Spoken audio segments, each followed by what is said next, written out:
शादी को 22 साल हो गए हैं और नरसिंह जी प्रभु के धुन में ऐसे खोए कि अपनी बेटी रामा से मिलने नहीं जा पाए और खबर ही नहीं ली। इधर रामा के एक बेटी भी हो गई जो धीरे धीरे 18 साल की हो चुकी है। मनसा सेठ उसकी शादी की तैयारी कर रहा है, सारे रिश्तेदारों को निमंत्रण पत्र लिखवा रहा है, मगर नरसिंह जी को चिट्ठी पत्री नहीं भेज रहा है और अपने नौकर चाकरों को समझाता है। और क्या समझाता है? अरे ओ लेखपाल, तुम मेरी नातिन की शादी का निमंत्रण सारे रिश्तेदारों को देना, लेकिन नरसिंह को मत बुलवाना इस शादी में। मगर क्यों सेठ जी? नरसिंह जी तो आपके समधी हैं और जूनागढ़ के सेठ हैं। अरे वो कोई अब सेठ वेठ नहीं रहा, वो तो भिखमंगा है, नंगा है, मांग मांग कर खाता है और गोविंद गोविंद गोविंद गाता है। ध्यान रहे, शादी में सारे रिश्तेदार आए, लेकिन नरसिंह नहीं आना चाहिए। अगर वो शादी में आ गया तो हमारी नाक कट जाएगी, हम बिरादरी में मुंह दिखाने के लायक नहीं रहेंगे। इधर जब रामा को पता चला कि हमारे ससुर ने मेरी बेटी की शादी में सबको बुलाया है और मेरे पिता को चिट्ठी नहीं भेजी, मेरे बबुला को शादी को न्योता ना दियो, तब शाम को काम से निवृत्त होके अपनी सास के पांव दबाने लगी और हिचकी भर भर रोने लगी। क्यों रामा, क्या बात है? तेरी आंखों में आंसू, तू क्यों रो रही है? हाँ अम्मा, मैं रो रही हूँ। मगर क्यों? सुनो अम्मा,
होश में तो है?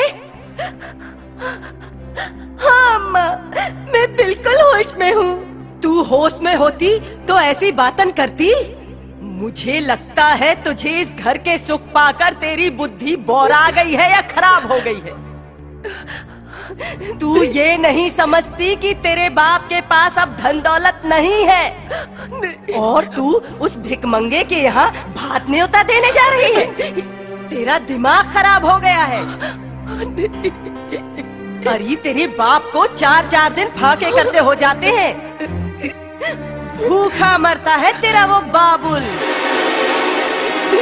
कान खोल के सुन ले बहू, अगर वो तेरा नंगा बाप यहाँ आया तो हमारी इज्जत खाक में मिल जाएगी।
अम्मा, भात के बिन ब्याह की शोभा नहीं होती और भतैयों के बिन मंडप भी सुनो लगत है।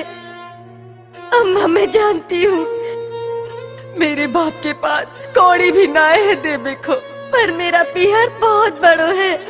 मेरे इतने बड़े कुनबा में कोई तो मेरी लाज रखवे आवेगो, और इसी बहाने से मैं अपनो जूनागढ़ भी देखाऊंगी। सासू अम्मा मोहे बस एक बार भर जावे दो, मेरी अम्मा मेरे लिए तड़पती होगी।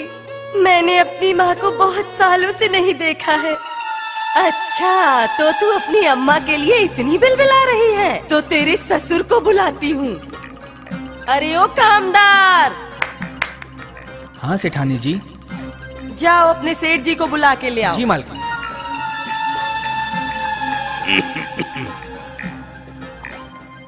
क्या बात है सेठानी, तुमने मुझे बुलाया? अरे ये बहू अपने पीहर जाने की जिद कर रही है। इसका तो दिमाग खराब हो गया है। कहती है मेरे बाप को शादी में न्योता क्यों नहीं दिया। बहू से कह दो कोई याद भात की जरूरत नहीं है। इसके बाप की औकात को हम अच्छी तरह से जानते हैं, समझा दो इसे।